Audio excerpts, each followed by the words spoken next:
и так далее. Вот. Он очень любил эту песню, извини, пожалуйста, он повесился, да, мне. Это была его любимая песня. Вот. Да. Это любимая песня, мы были вместе, она песня. Я остаюсь один здесь. Как жить дальше? Давай дальше.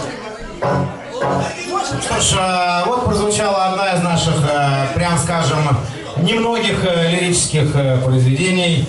Далее я бы хотел, так сказать, вернее, мы все хотели бы, да, участвовать в этом безобразии все вместе и, значит, так сказать, поднять боевой дух и настрой внутри себя и выкрикнуть вслед за нами фразу, которую мы вам сейчас предложим таким образом, что мы поем песню, в которой есть такие слова, мы кричим вам как бы «Был чекистом!» Отвечайте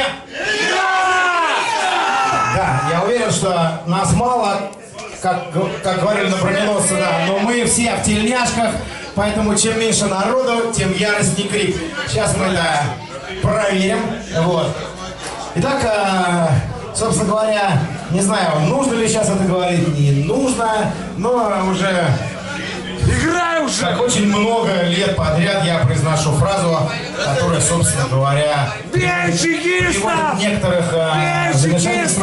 Итак, кто не поет, тот Борис Моисеев! Чекистов!